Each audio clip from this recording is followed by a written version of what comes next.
I've had many leading experts on this show, including Matthew Walker, and they've all said the same thing about sleep. They've said it's the biggest positive investment you can make in your own performance. You can have the best strategy in the world, but if you're consistently tired, poor decision-making will follow and eventually cause other things to fail in your life. So if you're looking to optimize your recovery, you should start looking at what you're sleeping on. Our sponsor, Helix, makes high-quality mattresses tailored to your body. It doesn't matter if you run hot, sleep on your side, or need something firm. Helix has a mattress for you. And I asked them recently to send one to a member of my team, and Juan received it. And we travel a lot, so when he's home, quality sleep really matters. And he told me he's getting the best sleep of his life.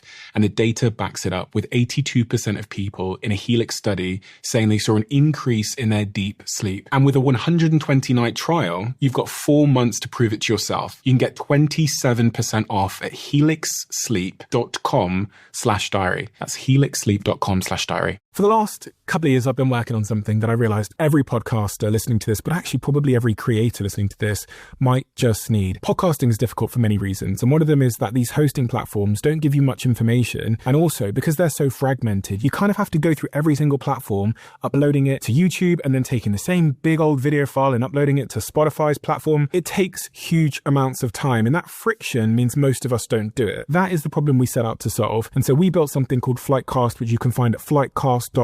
And today, Flightcast is also one of our show sponsors. And some of the world's biggest podcasters are now using our platform to run their shows because it gives you an edge. It saves you time. It gives you analytics most people won't typically get. It allows you to use AI to be more informed on your show. And it has growth tools that other hosting platforms don't have. So podcasters that are using Flightcast have this unfair advantage. So go to flightcast.com/DOAC now. Hello.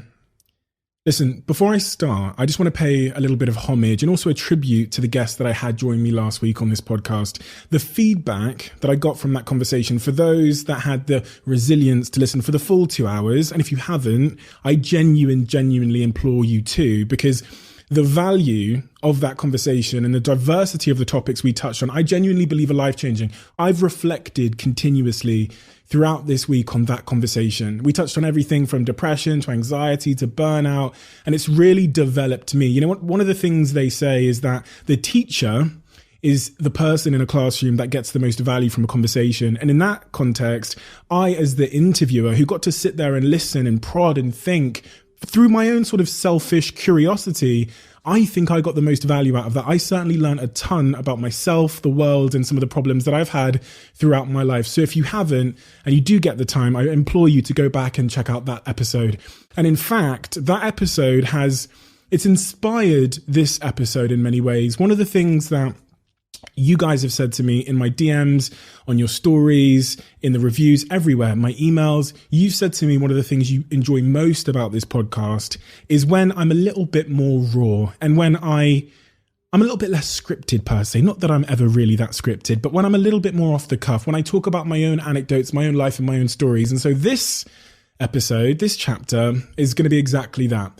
It's predominantly centered on my anecdotes. My diary is full of things that have happened to me this week, personal stories from my friends, and the lessons that they've taught me. The lessons they've taught me about myself, about my life, and about how to build a better future. So without further ado, I'm Stephen Bartlett, and this is the Diary of a CEO. I hope nobody's listening, but if you are, then please keep this to yourself.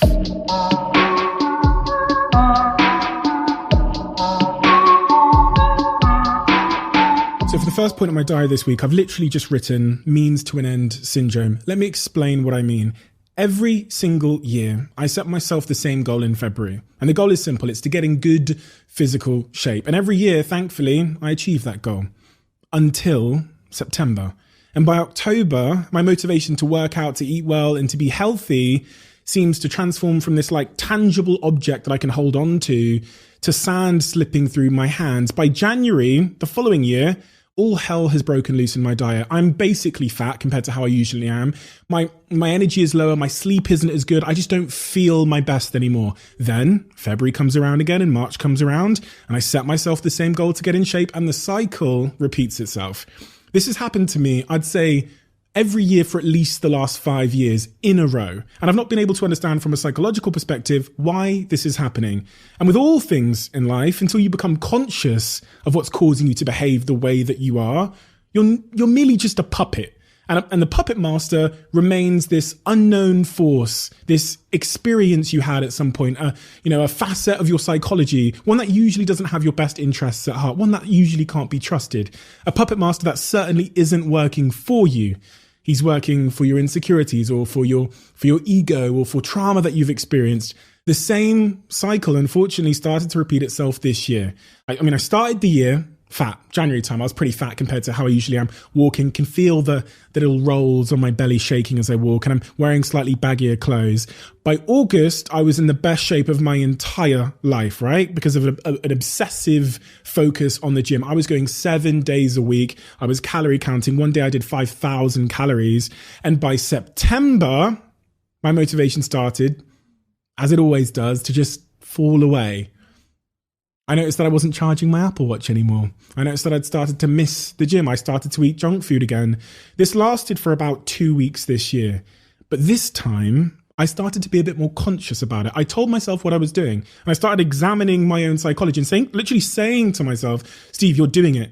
That cycle is repeating itself. You're eating shit. You're lacking motivation. Fortunately, I've just written a whole chapter on the topic of motivation for my upcoming book. So because of the research that I had to do to write that chapter, I understand the psychological principles and the forces at play that make someone motivated or unmotivated. And armed with that and my own sort of critical self-analysis, which I attained from being more conscious about what I was doing, the fact that I was eating junk food and I could feel my motivation waning, I finally understood why this is happening to me. Maybe this is happening to me isn't the best way to describe it. Why I'm doing this to myself or not doing things to myself that I should be doing. And, touch wood, I finally overcome it. It's November and I'm still working out for the first time literally in my life. I'm still eating well and I'm still focused on my health goals.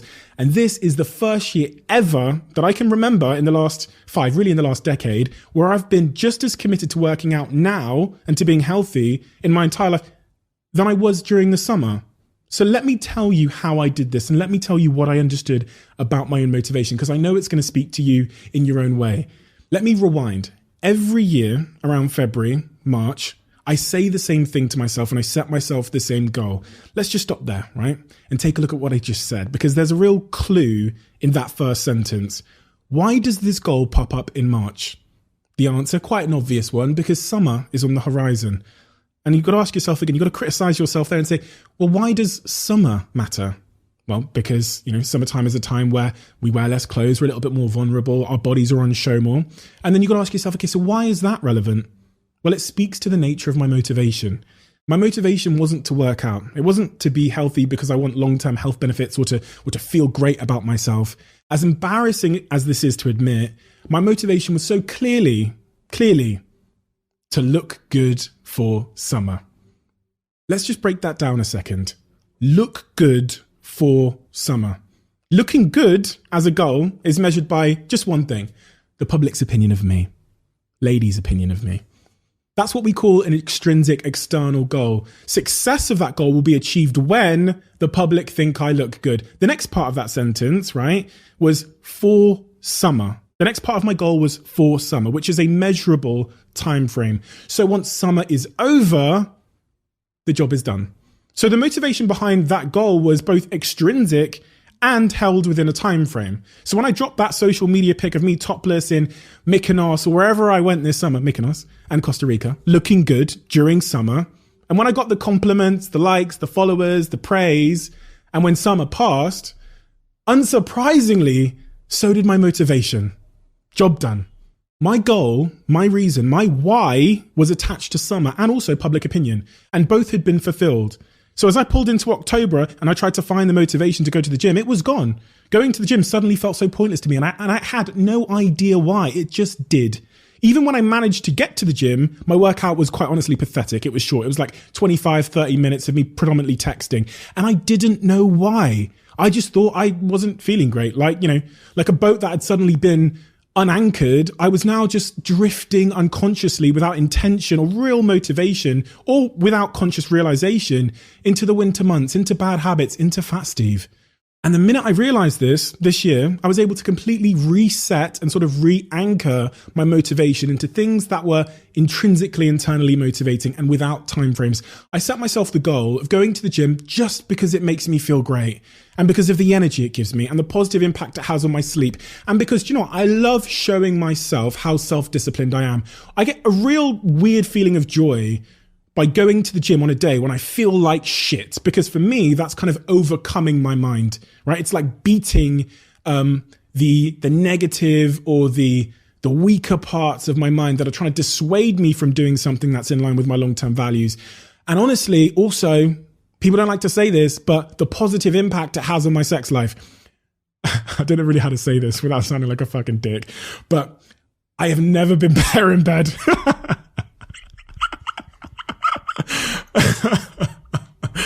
and just generally how good it makes me feel all year round. All of these things have no finish line. They're not extrinsically or externally judged by the public. They're the opposite of the extrinsic short-term goals I set myself in March. They're intrinsic. They are never ending. They view life not just as a bunch of recurring seasons, but as one season from now until the day that I die, the season of life. And that is a season that it's incredibly valuable and important to be healthy and to look good for. As James Clear says, you know, we tend to believe that we'll be more successful or happy or prosperous if we put more intensity into our lives. You know, like the intensity that I showed in March every year in the lead up to summer, you know, like crash diets and sprinting towards our goals at the expense of everything else, staying up for weeks and weeks and weeks on end to revise for that exam. But the truth is, we don't need intensity if we have a little bit more consistency. Had I just stayed in good shape in September, October, November, December, and January, if I just gone to the gym maybe twice or 3 times a week throughout that period and avoided a bit of, you know, the junk food, which I binged on periodically through that period, I wouldn't even need the intensity for the rest of the year. I wouldn't need to starve myself obsessive on my diet and go to the gym 7 days a week, sometimes twice a day. In fact, intensity for me is often a sign that we lacked consistency in the past. And I think, and I've said this a couple of times in this podcast before, but until you know, right? And this is not easy. I'm going to make this sound like it's an easy thing to do, but it requires the same sort of critical self-analysis and that I've demonstrated there. What you would have seen from what I just said is I interrogated my rationale. So I said, you know, why do I always get motivated in February and March? And then I said, well, because, you know, summer's around the corner. And then why does summer matter? Well, because other, you know, extrinsic reasons. And if you go down that rabbit hole with humility and with the attention of not defending your ego, but finding the truth, then you might understand what's motivating you. But until you know what's motivating you, you won't know where you're going or why you're going there or who's steering the ship? What force in your life is steering that ship? And I'd predict that 99.9% of your motivations are misguided or somewhat unconscious. You don't really know why you're doing what you're doing. I think most of the time, you have no idea what the driving force behind your behavior is. The same applies for me.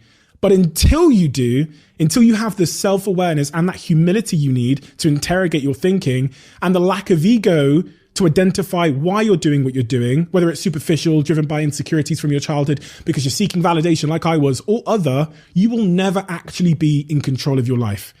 Something else is. And if your goals are extrinsic, someone else is. Okay, so the next point in my diary, I've just written here, journey back to human. Let me explain. I find it so ironic, but somewhat unsurprising if I'm honest, that most of the new age techniques that aim to sort of improve our mental health and overall well-being are largely based on old age principles of how our life used to be tens of thousands of years ago. And in the process of writing my book, I went back over the last, I'd say 3 decades to see how humans and Neanderthals lived their lives to understand why this is. It's almost like as we developed as humans and as we started to rely on agriculture and farming and we stopped living in our tribe, it's like we took a wrong turn and we filled our lives with overstimulation and with like alcohol and caffeine and poor nutrition and loneliness and convenience, right? And I think based on the alarming growth in mental health conditions like depression, anxiety, addiction, and even other conditions like loneliness and I'd say purposefulness, right? I think it's time to turn back. And the question, I guess I'm forced to ponder is, what is a human being? What are we? What are we meant to be? If you take away all of this social pressure, take away Instagram and all of the noise and all of the pressure to conform, What are we? Who are we? And how are we meant to live? And infrequently, I'll find myself trawling through Google, as I did when I went over to Costa Rica and I spent the time in the jungle. I found myself trawling through Google in history, trying to understand humans. And it's unsurprising that the natural lifestyle of humans back then consists of everything that therapists and nutritionalists and mindset coaches and psychologists preach about when you're feeling like shit today. Let's start with probably the most obvious. It should be the most obvious. And it's definitely one of the things that's causing depression in a lot of people. It's this lack of human connection. Back then, 10,000 years ago, we lived in our tribes, surrounded by family and friends. And Johann Hari, who came on this podcast and is actually coming back on this year, that's a little exclusive for you, wrote a life-shifting book called Lost Connections on this exact point. And if there's ever a book I've read in my life, and I'm not here to plug Johann Hari just for, because he comes on the podcast and stuff like that. The reason he comes on this podcast is because his book, I'd say in the last 3 years, has had the biggest single impact on how I see the world, right? The fundamental conclusion of that book is we need each other. That is non-negotiable. I've read a bunch of studies and I've seen a bunch of TED Talks on YouTube where they've done a study over a century and they followed like 100 or 1,000 people. And the people that don't establish meaningful relationships in their lives die earlier. They get more sick and they have a worse quality of life. I didn't used to think this stuff, right? I didn't think this was important before. I mistakenly thought that if I got rich, really, really rich, everything else would fall into place. So at 18 years old, my whole life was centered on this North Star, which was getting filthy rich at the expense of everything. And I sacrificed everything for that. And I've got to be honest, because that's what this podcast is for. I felt that loneliness. I didn't actually like weekends because they were so empty for me. I didn't have anything to do. And I'm sure some of you can relate to this, especially you hustle porn stars out there that are running your businesses. Weekends were just this big fucking void in my life. There was nothing to do, so I just went to the office. My entire life at that point, when I was 18, 19, 20, was focused on money, work, business. And after developing this habit of like forced, self-induced loneliness for about 5, 6 or 7 years, it had really, really stuck. I was a self-diagnosed recluse, one that spent all of his time in the office on my laptop making more money, even though I already hadn't more money than I could ever possibly need. And at some point, thankfully, I realized the never-ending pointless insanity of my situation. What was the point in having all of this money if I didn't have any meaningful relationships to enjoy it with? Life it's a multiplayer game. It's not a solo experience. And I got to see how miserable some of my quote unquote successful friends were by just being behind the scenes in their life. One of the positive things that happened to me when I became successful, quote unquote, was I made a lot of successful friends. And those friends, in many cases, were way ahead of me. And what they did for me is they showed me what my future would look like if I carried on how I was. I got to see behind the scenes, behind their Lamborghinis, behind their mansions. And I realized that life had lied to me. Of course, progress and success and striving towards goals matter. Like, of course, right? It's made me fulfilled to some degree, but not at the expense of all the other things, not at the expense of meaningful and frequent human connection. The other thing that I observe when I sort of reflect on how our ancestors used to live is just the sheer simplicity of their lives. They lived together in caves and these simple huts. They were hunters and gatherers. They used basic tools which they had made to, track and hunt birds and wild animals. They cooked their prey around a campfire. They fished, they collected berries and fruits and nuts. Their goals were so significantly more intrinsic and survival focused than ours are today. They were focused on taking care of themselves and one another. A very simple life, a very simple purpose, without all of this fucking shit that we have today, without Instagram, without politics, Trump, fearful news cycles, without 2-hour work commutes, right? To get between 4 white walls to lock ourselves in a cubicle, without stress, without traffic, without obsessive worrying and notifications and emails and inbox zero pressures and social pressures and expectations of how your life is meant to be going. Without all of that shit, a simpler life, which results in a simpler mind, which is so frequently the thing that, psychologists and therapists prescribe to all of us when we have illnesses today, to simplify our lives.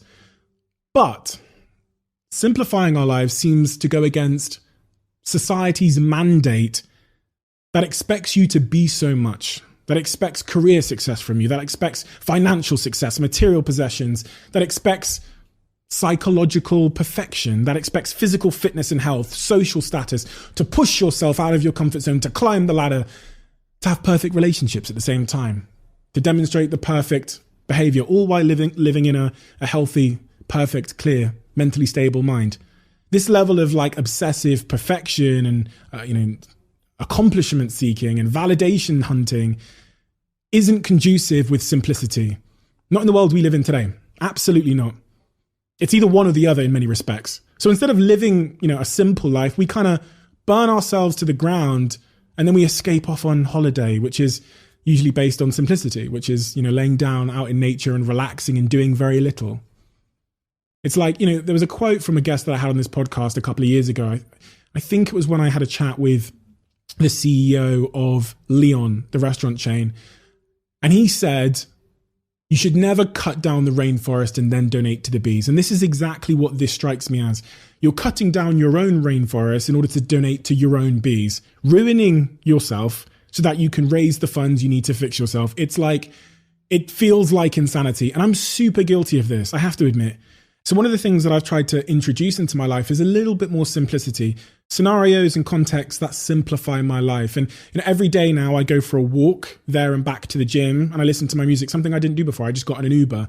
And the other thing that's really helped simplify my life is just playing with my dog. Pets like kids are amazing for simplifying your world because they live in such a simple world. Like my dog can spend an hour absolutely amused and obsessed by like a Lucozade bottle or like pretending he's hunting. It's like such a remarkable thing when you contrast it to the complexity of the world we live in. If you're looking to simplify your world briefly, try it. If you don't have a dog, get a dog, but try it. Try going into their world. My niece and my dog are fascinatingly simple. And they're unassuming and they're unpretentious. And I want to live more in that world sometimes. And I think this is why some people are also so incredibly obsessed with nature. All this simplicity seems to calm the mind. It sort of recenters your soul. And the next thing you see, if you look back at our ancestors and how they lived their lives, is exactly that. They spent literally all of their time in nature. That's where they lived. They lived in nature. During the, I'm going to get this word wrong, right? But during the Mesolithic period, I got it right, 12,000 years ago, they lived nomadically in camps near rivers and near other sort of large bodies of water. And today, like a bunch of dumbass overdeveloped monkeys, we live in these concrete jungles alone between four white walls. The time I spent last month, for pretty much the whole month living in the Costa Rican jungle, was the most wonderful, tranquil experience of my life. It was the most human experience of my entire life. Making time in nature has to be a central part of my routine now. It's a really fucking good decision, especially for someone like me that lives in a big, busy, traffic-ridden, noisy, chaotic city. And lastly, the key thing I see when I look back at our ancestors was exercise and nutrition. We, me, you, us, our generation, are the most inactive, sedentary group of humans of all time, according to the data. Our lifestyles are gradually becoming more and more still, more sat down at our desks, glaring into these illuminated glass screens in office blocks. We don't need to hunt and gather anymore, right? Like our ancestors did, which was a huge source of their physical activity and exercise, because we've got Deliveroo and Uber Eats. Some guy will bring me any food that I want to my door in 25 minutes. And I'll be honest with you, it's not always good food. It's usually, full of sugar and artificial substances and things like caffeine, which move our mood one way or the other. And also, back then, we would literally carve and scavenge for the tools that we needed to make our food. Today, Amazon Prime, that shit will be here tomorrow. I've included this sort of terrifying graph in my book that shows the gradual decline of human activity, and I've placed it against the graph of obesity and sugar consumption, and it makes for a pretty alarming read, right? We're not living like humans anymore. We live like lazy, gluttonous gorillas who would increasingly rather go under the knife on a surgeon's table to change our appearance than make a simple lifestyle change. Not very human at all, is it? So no wonder we don't feel so human these days. If this is how you're living, certainly how I was living, then you should expect to not feel great because you're not living in accordance with your own natural way of being. It's crazy. It's crazy that the new age cures for our new age problems all seek to take us back 10,000 years. Meditation and digital detoxes are there to still our mind, healthy nutrition to cut out modern junk foods, therapy, friendships and human connection to rid us of the loneliness and to connect us back to our tribe. These feelings of loneliness and anxiety and depression are often, according to the science and my own personal experience, nothing more than a calling from our body to get back to our tribes, to be a little bit more human, not to find ourselves, but to rediscover who we were, who we are as humans. And if you're struggling in any way, here's some advice. Give it a go. Try and live a little bit more human. For me, as a sort of mentally busy, career-obsessed recluse, it fundamentally changed my life. I know that for sure. And I genuinely believe that it might be the thing that could have the greatest impact on yours. Okay, so for the next point in my diary, I've literally just written, humans have no idea what they want, which kind of ties a little bit into my first point, but it's very, very different. I want to tell you a story. One of my very, very good friends, I won't name him because that doesn't matter, and I keep referencing friends on this podcast. I'm slowly losing friends, so my circle is getting a little bit smaller. I'm just joking. One of my good friends came to my house last week for a little bit of a catch up, and he sat on my sofa over there, and he asked me a couple of questions about myself, and I turned to him and I said, listen, how have you been? And somewhat instinctively, as we all do, he replied, yeah, good. And you know, when you're my mate, I have to be honest, I fucking hate that response. Give that response to someone in like business or when you're in a networking event or something like that. Nobody has been, yeah, good. Nobody. Life, fortunately, and to be honest, unfortunately, isn't that simple. Definitely not in the middle of a global pandemic where our lives are locked down and stripped back and have been completely shifted. Nobody's, yeah, good. So I instinctively replied to him, which is a habit I've got into recently, especially with my close friends. No, how have you really been? And almost instantly, literally almost instantly, he went, yeah, I'm pretty burnt out, to be honest with you. And that's kind of surprising because, I'm really lucky. And I stopped him there. And the reason I stopped him there is because I've just spent the last month studying the topic of burnout for my book. And I wanted to check if he, like pretty much everyone else I've ever spoke to, fit into the pattern and the category that almost everybody fits into when they experience burnout. I said to him, when you say you're feeling burnt out, but you're surprised because you're lucky, what do you mean by lucky? And he said, well, because, I've got all the things ticked off. I've got the money, I've got the car, I've got the house. And then I stopped him again. And I said, that's why you're burnt out. Because your own self-confessed definition of career or life luck and success is purely extrinsically motivated. And as I said in last week's podcast, on almost every occasion where someone is doing something that they're motivated to do by largely extrinsic or external reasons, whether it's money or status or fame or likes or followers or to obtain like material objects, where the intrinsic internal rewards like joy and personal fulfillment, a sense of purpose or a sense of belonging are limited, you will inevitably lose your motivation. You'll struggle to get out of bed and you'll self-diagnose yourself, as everybody seems to do, as being burnt out. And let's just take a look at the world we're living in right now, because it adds a really important layer of context to all of that. This pandemic has robbed all of us, our lives and our work, of things that made work and our lives intrinsically enjoyable. That feeling of striving towards a shared goal, the social value of being part of a team in an office, that sense of belonging it gives you, the sense of forward motion and progress and purpose and accomplishment. And to be honest, in our personal lives, socializing and days out and family and friends and travel. And this robber, the pandemic, COVID-19, has left most of us with just the work. Wake up, Zoom, to-do list, sleep. Wake up, to-do list, sleep. It's left us with just the extrinsic stuff. And to be completely honest, the only thing that makes doing a lot of the extrinsic stuff like work worthwhile is the promise of all the intrinsic stuff, socializing, community, purpose, that it promises you, that it gives us. But right now, it's not giving us that. We're largely alone, not enjoying ourselves much. We don't know what the mission is. We don't know when we're going to be out of this situation. So our work feels heavily extrinsic, therefore pointless. We're doing it to pay the bills. We don't have our colleagues around us anymore. That sense of purpose and mission is gone. Therefore, we lack motivation. Therefore, we feel burnt out. The more I've tried to understand the complexity of humans, the more I've realized how simple, predictable, and alike we all are. And our motivations don't tend to be that dissimilar. We're such fragile, emotional, unconscious beings that think we're strong, resilient, unique, and in control. We're not. We're all going through this shit together, making the same mistakes, predictably, because we all have a very, very similar innate psychological wiring, and the same psychological factors are running the show. Our working lives have been completely knocked out of balance, and the work is just that now. It's work.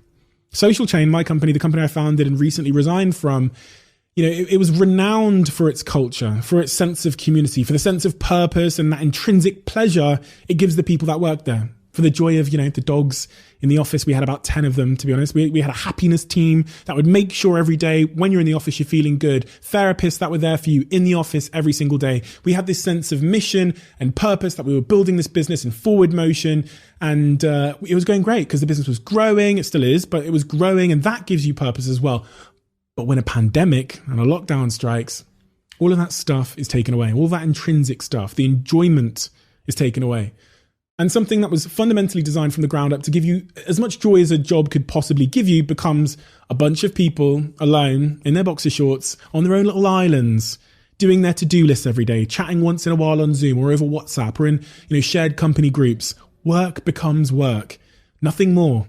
That combined with the lack of structure that everyone has in their day now results in long ass working hours, and that has a huge impact on your sleep and all of these things and all the other problems sends you straight into a place of purposelessness, low motivation. And when all of that happens, we say it's burnout. And I think everybody's experiencing a bit of burnout right now. Every year at Christmas, it's widely known, according to the data, companies experience their highest amount of staff turnover. Because, as those sort of New Year's resolutions and all the introspection occurs, people decide they want to go work somewhere else. They want a new challenge. They want something else for their lives. And we always see the same thing at Social Chain. And this year, we saw that behavior happen a few months into the pandemic. Quite a few people quit, more than we've ever had in the middle of the year, ever before. And part of me knows that this is because Social Chain and pretty much every company lost some of its intrinsic value, that community and purpose and fun. And when it loses it, and when all you have is the extrinsic, like paying the bills, a lot of people go looking for pay rises. And if you've worked at Social Chain, I'm telling you, you can get a pay rise. It's got a good brand. People want people that have worked at Social Chain. And when people start to sort of enjoy their work less, they arrive often at the conclusion that Social Chain is maybe part of the issue. Maybe Social Chain is the reason that I'm not enjoying my work as much. So they go in search of that purpose somewhere else. And people have been leaving other companies and in their droves, to be honest, and wanting to come to Social Chain. And people have left Social Chain wanting to go elsewhere. And this is something that's happened not in Social Chain alone, across every business across the whole country. So if you're feeling like shit in your job, if you're feeling a bit burnt out, if you're lacking motivation, you're feeling, stagnant, this is probably a large part of the reason. But going back to the conversation with my friend, which is where this started before I went off topic, there's another important layer to address here. My friend, like me, had a relatively psychologically rough start to life with family issues and issues with his peers. It robbed something from his self-worth in the same way it did for me. It made him insecure in the same way it did for me. And listen, bro, I know you're listening to this because this guy, he's one of my very good friends. He never misses an episode. He always gives me great feedback. I know you're listening to this, right? It takes one to know one. Everything I'm saying about you could be said about me too. I too, as everyone knows, grew up with insecurities that made me try and ball out on social media. They made me buy all the champagne in every nightclub I went to, made me pull up in sports cars, right? In his case, it's made him particularly intent on showing the world that he is worthy and that he is successful. The clue, of course, is in the fact that when I asked him to define what luck or success meant to him, he said a bunch of material things. Some insecurity taught him, as it taught me, that his success would be judged by the outside world's opinion of him. And as I said in a previous episode of this podcast, the thing that invalidates you as a kid, whether it's sort of lack of self-worth or a lack of affection or a lack of a sense of belonging, will be the thing you seek validation from when you're an adult. And, failure when both he and I were young was not being worthy, not feeling as worthy as our peers. Me for my own reasons and him for a bunch of different reasons. And because that was our definition of failure, that was the thing that failed us. That's what, that was the worst part of our lives then. Our definition of success now is the opposite. Think about it. If failure then was not feeling externally valid or valuable or worthy, success now is feeling externally valid, worthy and valuable. So we both got big cars, nice houses, lots of champagne, and we proceeded to tell and show the world all of it. I guess subconsciously in the hope that it would validate us. And we designed our lives to focus on achieving extrinsic, externally motivated goals like money, success, status. And the science is clear on this. And my own personal experience, it couldn't be clearer on this particular topic. According to the science, you will experience less joy, more despair, increase your chances of depression and anxiety, and sign yourself up for a hamster wheel existence where nothing is ever enough. of anticlimax and of lack of purpose. And if you design your life where your North Star is all of this sort of extrinsic, meaningless shit, you're designing out all of the things that actually internally matter, like meaningful relationships. The two are kind of mutually exclusive. The things that you enjoy for you, for your own reasons, for your own internal sake, meaningful hobbies and passions, and subsequently the chance of being fulfilled, happy, and free from all of the mental health issues that will inevitably show up if you live in such an externally driven way. You know, at 18 years old, as a lot of you will know, I wrote in my diary that my goal was to buy a Range Rover. I wrote there in my diary that a Range Rover would be my first car. That was my goal. And that was a goal that was born out of insecure naivety, I guess. Definitely a lot of insecurity. And it was a goal written because I wanted to impress people and I wanted girls to sleep with me, right? A goal born out of the fact that I wanted to be validated and fulfilled. And I thought somewhere in me that a Range Rover would make me feel secure in myself. I got the Range Rover. It was my first car. Mission accomplished. It impressed people. But when you think about it, it didn't make me feel secure in myself. All it did was highlighted that I wasn't. It was the consequence of insecurity. So paradoxically, the day I achieved my goal wasn't the day that I bought the Range Rover. It was the day 3 years later when I sold it, when I no longer felt that I needed it. That was the point where I was secure in myself. And that was the goal I was trying to achieve. And, you know, going back to my friend for a second, you know, he's, just to give you a context of how he's working, he runs his own business, but he works alone, very similar to how a freelance would work. Doesn't have like a team of people around him, just kind of working alone at home at the moment. And, you know, the world has done just a phenomenal job of glamorizing the idea of being your own boss and being a freelancer. But nobody seems to talk enough about how miserable this often is. And let's just factor in all of the things that I've touched on in this podcast up till this point about, you know, extrinsic goals and the things that make life meaningful, you know, the joy of working in a team of people with a shared mission on work that you intrinsically enjoy doing, with as much intrinsic motivation as possible. All of this stuff is often the absolute antithesis of freelance work, where you often work alone, without a team, on someone else's project, for someone else's purpose, just for the extrinsic reason of money or paying the bills, right? On top of that, you have all of the other bullshit of being an entrepreneur. No work-life balance, no work-life separation, no clock-off time.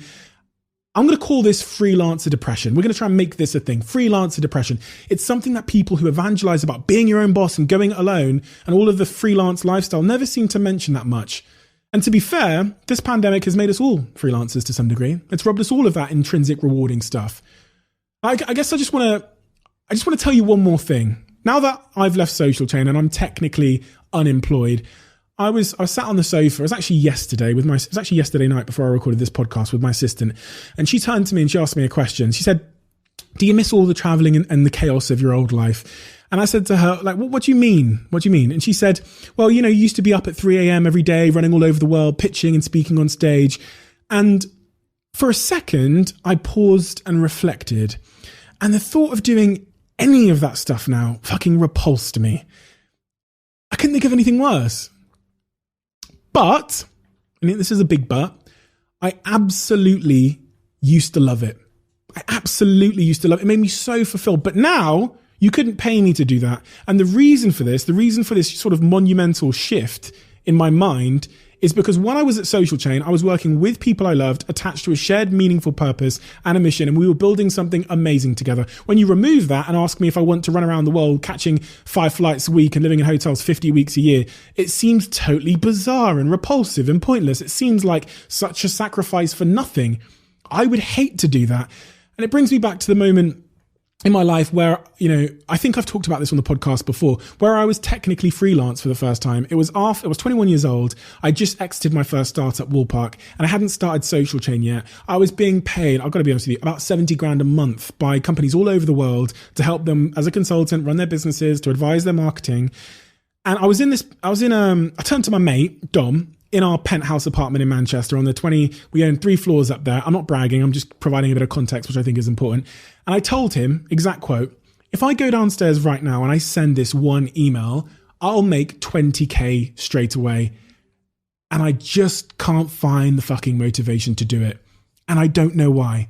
It's 20K. That's what I said to him, verbatim, exactly. And the reason was because at that point, even at the point where I was making 5K a month consistently, something as extrinsic as a little bit more money was not motivation enough. It would have no intrinsic material impact on my life. So the cost of walking down some stairs and writing an email felt greater than the reward.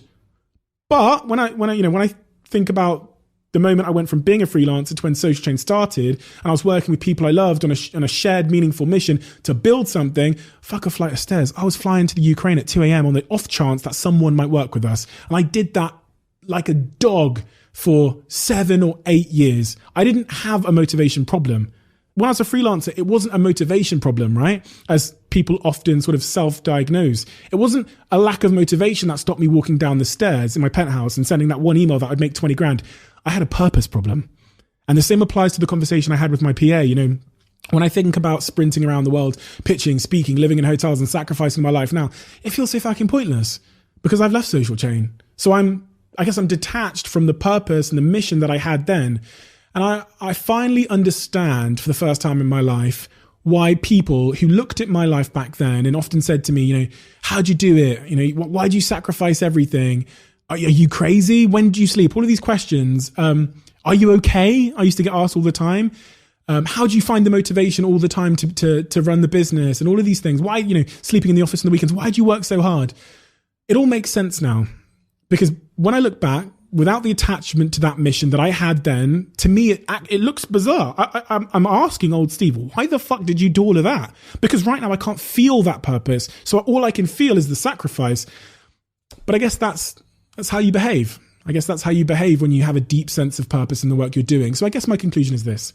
The answer to loving your work and being the best at it, which I think that I eventually became within my company, is working with people you love, striving towards a shared worthwhile goal for your own intrinsically rewarding reasons. And if you can do that, I think you'll also do a pretty good job of avoiding burnout. You'll do the work of your life for sure, like I did at Social Chain, and you'll remain fulfilled the whole time. That little insight helped me, so I really hope it helps you. And so the next point in my diary is one that I haven't fully developed yet, my thinking on. So I'm kind of hoping I can do this out loud with you together. What I've written is one of the hardest things in life is to avoid a good opportunity so that you have time to devote to great opportunities. And since I've left Social Chain and I'm now technically unemployed, but I have a great reputation, I have a great track record. I've got to be honest, my inbox every day is full of just amazing opportunities, but the amount of time that I have every day has remained the same. I have the same 24 hours and I'm being bombarded with offers and jobs and opportunities to do this and that and the other. And I know that if I choose to accept any of those opportunities, I'm doing it at the expense of something else, which I've talked a lot about in this podcast. And so one of the real challenges and one of the real sort of talents that I'm trying to foster in myself is being so clearly attached to my long-term values and goals and where I want to go and who I want to be that I'm able to look at a really good opportunity, whether it's financial or, you know, other or status or whatever it might be, or for my personal brand or whatever it might be, and say no now. And to do that, you have to have real faith in yourself, but you also have to have a real attachment to who you want to become and your long-term goals. And it's something that I'm genuinely struggling with because never in my life, as I said, have I had more people in my inbox asking me to become directors and CEOs of their companies and offering me shares to come and help them. And so I just wanted to share a few things, which I have written in my diary, about how I make the decision whether to take an opportunity or to not. It's fairly simple. The first one, as I said, is by being super clear on the person that I want to become in the future. And the first check I can do is doing this opportunity going to move me closer or further away by costing me time to becoming that person? And the next one, which I consciously ask myself all the time now, is if I become that person that I want to become in the future by remaining loyal to that sort of long-term image of who I want to become and my values, will this opportunity come back around? And for about 90% of the opportunities, about 95%, it will definitely come back around in even greater abundance and value if I become the person I want to become. And the last thing I do is I attribute a financial value to an hour of my time. And I've read a lot about this. Naval's talked about this at length as well. And philosophers and people that I respect in the business world have told me about this as well. What you want to do is think of a really big number. For me, it's about £10,000. I say to myself that 1 hour of my time is worth £10,000. And my rationale for that is based on what I was able to create with my time historically. So you think about Social Chain in the business and what it became and how much it's worth. When I go through and think about how much each year added to that value, I can quite comfortably say, a year of my time is worth, say, 10 million or 20 million quid. And when you think from that framework and when you really attribute huge amounts of value to your time, you're able to cut things out quickly that don't meet that value. It's something that I genuinely recommend everyone does. I'm not saying attribute 10K an hour to your time, but even if it's $1,000, start there. Say my time, 1 hour of my time is worth $1,000. And if you think through that lens, I swear to God, the opportunities that will come to you, the ones that you'll accept, will be of significantly more value. And ultimately, that means you'll spend more of your time, more of your hours on things of higher value. And then that's what your life will become, high value. Give it a try. The next point in my diary, I understand, is quite a controversial one. I've just written marriage, monogamy, and me. Listen, I've spent a lot of time in this podcast talking about relationships and my views on marriage and the relationship struggles that I've had. And before I say what I'm going to say, I want to appreciate the fact that this is a completely nuanced, subjective topic. But here's my thinking. I'm 28 years old and I don't believe that marriage is the right answer. Couple of reasons. Let's just start with some sort of fundamental principles. Pretty much every way that I think is based on first principles. I don't think, for a start, that the law and that religion have a great track record on pretty much anything historically. And I think that marriage is a construct that's been passed down from one generation to another throughout our society without real interrogation, because we've all done that. I can literally predict the DMs that I'm going to get, which tell me that I'm naive and that I don't understand, which, listen, probably true, right? But that's the whole point of me scrolling in my diary. I like this to be a two-way thing where you can just message me and say, Steve, you're an idiot. And you guys do. I get the messages and you don't understand the world. Fine, that's probably true. I know it's true. I don't understand everything. And that's part of the reason I'm doing this. But getting back to the point, for me, the concept of marriage, when you look at the fundamentals of signing this commitment and going to a church and the legal and religious ramifications of some marriages, it just feels really insecure. It's like, if I love someone, why do I need a contract? Why do I need to go to church? Why do I need to get the law involved? If I love someone, what has any of that got to do with courts and contracts? If I love someone and if I'm secure enough to believe that they love me too, and that they won't leave me. And sometimes I think it's a bit like trapping a cat in a corner, because when you're in a marriage and when you're in a situation which feels kind of imprisoned or like you can't leave, I think issues might become somewhat magnified, right? The worry and the anxiety of not being able to leave because of that ring or that contract or because of the way you set up your life. I actually think it might make issues bigger than they are. And it's something that I've really pondered. I have a track record in my life of really interrogating stuff. I interrogated school to the point that I stopped going, and university to the point that I went to one lecture and decided that it was a completely broken concept. And I'm starting to do the same with marriage. And people will hear different things when I say this, right? Largely based on their own opinions in life and their own experiences. And this comes from my own experience, probably largely from the experience of watching a very dysfunctional, toxic marriage that my parents had. And I'm not saying marriages can't be brilliant. Some of my friends have the best marriages. Some of their parents have the most amazing marriages too. I'm just saying, as a one-size-fits-all concept, I think it needs a little bit of questioning. I am all down for the commitment, I think. I'm still developing my ideas there on monogamy, but the commitment part isn't the thing I have issue with. It's the marriage part, the law, the contract and all that nonsense. I want to talk about monogamy too, because this is going to be controversial. But I'm also not completely convinced that we're meant to be monogamous. I'm not completely convinced that we're meant to have one partner. I'm down for it because I understand the way that the world is wired at the moment. But this might be the most controversial thing I've ever said on this podcast.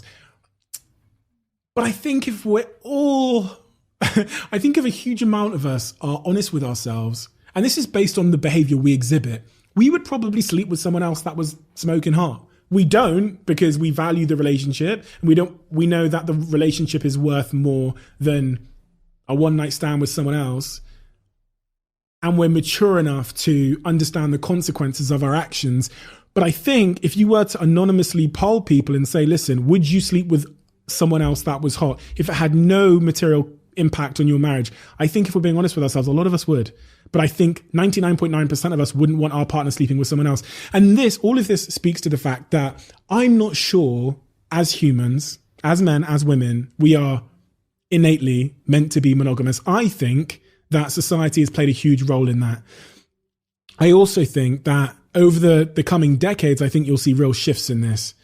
Probably not with me, because I'm not going to get to the point where I'm down with someone I love sleeping with someone else, if I'm completely honest.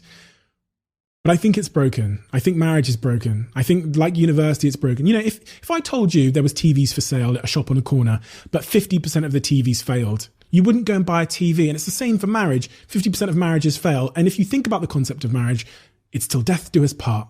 But 50% of the time, it's not till death does us part. It's till that girl slides in your DMs and you meet her and you bang her, and then your marriage falls apart. Or that guy slides in your DMs and you go for a coffee with him and your boyfriend finds out and your husband finds out and he dumps you. The concept seems broken. But I don't know the answer. I don't know what the alternative is. I know that it's going to have to be commitment centric, but I feel that maybe when it comes to my life, I'm not going to seek marriage. I might try and create some kind of new age arrangement with my partner where we're committed to each other, where we have the party, the celebration, which I think is fucking awesome, by the way, but we don't sign all the contracts and we remain as two separate, independent humans that have come together in the middle through love, without religion or without the law. It's just an idea.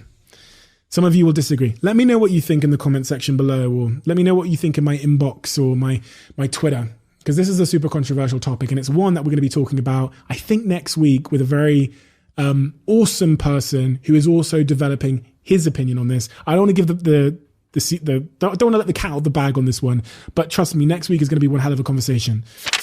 The last point in my diary this week is kind of linked to a lot of the stuff that I've said throughout this conversation, this chat today, about extrinsically living your life through society's image of how you should be living. I've just written that fitting in is a curse. And the more you can be you, the more happy you will be. The more you fit into society, the less free you actually are. I think about my time in school and we've all had that experience in school where we want to wear the clothes everyone's wearing. We get our hair cut the same way. We listen to the music that is cool to listen to, and how trapped that way of living is. In fact, what I've come to learn as I've got older and as I've gone through life and I've become my own person and I've taken some of these shackles off, is the closer I've gotten to being Steve, who Steve actually is, the weirdo that I naturally am and that you naturally are, the expressing myself in a way that is true to myself in the words that I want to, without worrying about who's going to cancel me or judge me, or my friends might say, fake friends or whatever. The more happy I've become, the more successful I've become. It's made this podcast interesting, right? Because I am myself. This isn't acting. This is what I think and how I feel every week. And I don't think about the impact of it. The closer I've got into not fitting in, to being who I am, the more happy I've become. And I think it's just something to really reflect on, because there's so much of our lives that are sort of imprisoned by this idea of conformity and fitting in and being one of the girls or being one of the lads, or wearing those clothes or those shoes, or being socially accepted. And almost on every occasion, I can't think of one reason or one instance where that is an intrinsically motivated thing to do. And so the science says, as we've talked about in this podcast, that it will lead you to the despair, the lack of joy, the depression, anxiety, and in many cases to midlife crises when you realize that you've been living your life on someone else's terms for someone else's reasons. I'm on a mission, whether it's through this podcast, which is my diary, my thoughts, or whether it's through everything else that I produce, do, or the work that I pursue, whether it's how I dress, whether it's through the Diary of a CEO live show that I'm doing, to really fucking be me, to think for myself. And thinking for yourself isn't easy. We think it is. And this goes back to the point of us thinking we're in control and getting to the bottom of what your motivations really are. I'm really, really trying my very, very best at all times to just be Steve. And if there's anything that's had a bigger impact on my success, my happiness, it's exactly that. Isn't it weird? When we think about our goals for the future, we often say that we want to be X, we want to be like X person, we want to be like X thing, when really we shouldn't aspire to be more like our idols. We should be aspiring to be even more ourselves. The unfiltered, uncaring, unassuming, intrinsically motivated version of ourselves. Maybe that's the secret. Maybe this whole podcast has led to that conclusion. Maybe this whole series is about that. Maybe that's what life is about. Maybe that's the meaning of life. Maybe the meaning of life is exactly that. You start in the womb, you pop out. Life tells you you are something. It tells you to conform in the classroom, on the playground. And maybe we're not just on the journey to being more human, but we're on the journey to being ourselves. Maybe that's what it's all about. Being more human and being more like yourself. Thank you so much for listening to this episode of The Diary of a CEO. Listen, if you're on the podcast store or you're in Spotify or you're listening to it in some kind of app, do me a huge, huge favor. Leave a review and hit the subscribe button. If you're watching this on YouTube right now, I need another favor. I need you to hit the like button. And if you would be so generous to leave a comment, one person that does this will be joining me in March at the Diary of a CEO live show in Manchester. And you'll be coming backstage and meeting me and the other members of our team. Thank you so much for listening. And I'll see you again next Monday.